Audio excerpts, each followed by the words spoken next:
जय श्री राम फ्रेंड्स। तो आज हम हमारे स्कूल एग्ज़ाम्स के लिए बहुत ही इम्पोर्टेंट क्वेश्चन जो है relation between K P and K C that is from class 11th को हम डिराइव करने वाले हैं कि केपी और केसी में क्या रिलेशन होता है। ओके, तो सबसे पहले हमें क्या करना है, हमें एक जनरल रिएक्शन जो रहती है उसे कंसीडर करना है। तो हम लिखेंगे कंसीडर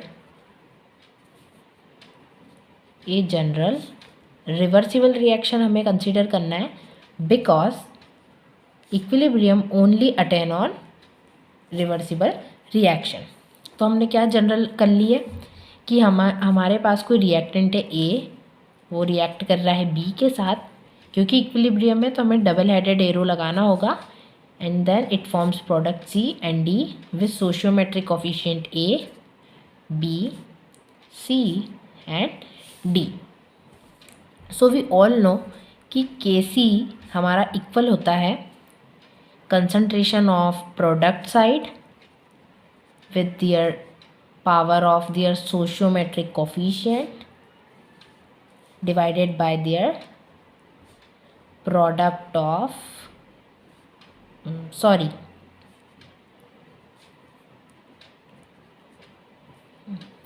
नाउ वी नो कि Kp हमारा इक्वल होता है pressure of product side with their stoichiometric coefficient, pressure of their and pressure of their reactant side with their stoichiometric coefficient. Okay, ये थोड़ा सा ऐसा बनेगा। नाउ अब हमें पता है कि हमने केमिस्ट्री में स्टेट ऑफ मैटर में हमने पढ़ रखा है हमारी ideal gas equation. Okay, we know that। Okay, now क्या होती है PV is equals to nRT। ठीक है, तो हमें क्योंकि यहाँ पे हमें प्रेशर के टर्म्स में हमें बात करनी है तो हम क्या करेंगे, प्रेशर को किसके इक्वल रख लेंगे, nRT बाय V के। ओके, और हम सब जानते हैं कि गिवन मोल्स अपॉन वॉल्यूम किसके इक्वल होता है, हमारा मोलैरिटी के। एंड हमें सबको पता है कि हम मोलैरिटी को किस में, कंसंट्रेशन भी हम बोल सकते हैं। ओके, सो नाउ तो हमारे पास n अपॉन v आपको दिख रहा है तो हम इसको क्या लिख सकते हैं, कंसंट्रेशन। तो P is equals to concentration RT। Okay, तो हमारे पास इक्वेशन आ गई। ठीक है, इस इक्वेशन को हम हाईलाइट कर रहे हैं क्योंकि हमें इसका यूज़ है। देखिए, अब हम सब जानते हैं कि अब देखिए हमारे पास प्रेशर के बारे में आ गया है, तो अब हम क्या करेंगे कि हमारे पास जो देखिए जो हमारे पास CDAB है, इनके टर्म्स में हम प्रेशर निकालेंगे इनका। ओके, क्योंकि हमें KP और KC में रिलेशन चाहिए। सो बिल्कुल सिंपल है, आपको क्या करना है कि P अगर हमारा ये है तो हम अगर A के टर्म्स में बात करेंगे तो हम लिखेंगे यहाँ पे P in terms of A equals to concentration of किसकी, A की, क्योंकि हम A के बारे में निकाल रहे हैं and RT is constant. Okay, वैसे ही सेम अगर हम B के बारे में बात करेंगे तो हमारा हो जाएगा concentration of B and RT similar to C similar to D। Okay students, अब यहाँ से बहुत सिंपल हो जाएगा आपके लिए। अब हमें पता है कि KP किसके इक्वल होता है, हम सबको पता है कि KP हमारा ये होता है, देखिए। ओके, अभी हमने इसके बारे में बात की है। तो हमारे पास PC किसके इक्वल दे रखा है, इसके इक्वल, क्योंकि हमने अभी इसके इक्वल हमने अभी फाइंड किया है। हमारा जो D है वो किसके इक्वल दे रखा है, जो हमने अभी फाइंड किया है, वैसी A and similar to for B। Okay, now अब हम क्या करेंगे, PC की जगह हम क्या पुट कर देंगे, ये जो हमने अभी फाइंड किया है CRT,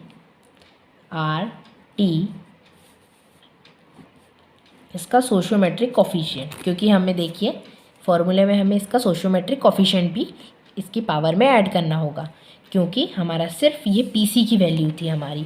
ओके, नाउ हमारे पास अब क्या है, dB है, तो कंसंट्रेशन ऑफ D RT उसका sociometric coefficient upon concentration of A RT sociometric coefficient, concentration of B नहीं है, ठीक है। नाउ अब देखिए हमारे इस RT को बाहर निकाल सकते हैं, कैसे, C की कंसंट्रेशन C, D की कंसंट्रेशन D एंड RT को हमने निकाला तो इसकी सोशियोमेट्रिक कोफिशिएंट आ जाएगा इसकी पावर में, और ये आ जाएगा D। ओके ना, आपको आई होप समझ में आ रहा होगा। हम सेम ये स्टेप नीचे भी फॉलो करेंगे।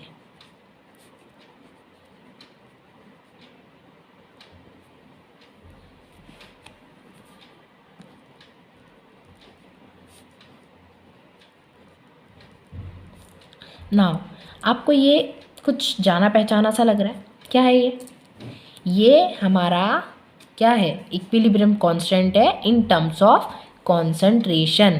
तो अब हम इसको इसकी जगह रिप्लेस कर सकते हैं। ओके, सो नाउ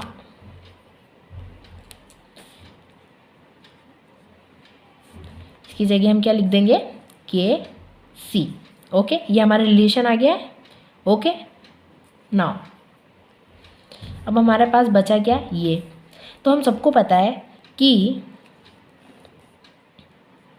अगर हमारी बेस सेम हो तो पावर हमारी ऐड हो जाती है, हम सबको पता है ये बात।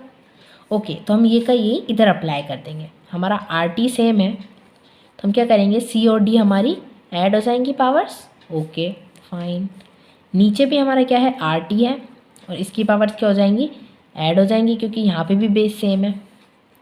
अब क्योंकि हमारे बेस सेम है तो हम Kc को तो एज इट इज़ रखेंगे। अब हम क्या करेंगे, जो RT है, जो हमारे अपॉन में जो RT है उसकी जो पावर है हम ऊपर माइनस में लगा देंगे, तो C plus D minus A plus B। Okay, अब ये क्या है, देखिए इसको हम बोलेंगे डेल्टा NG।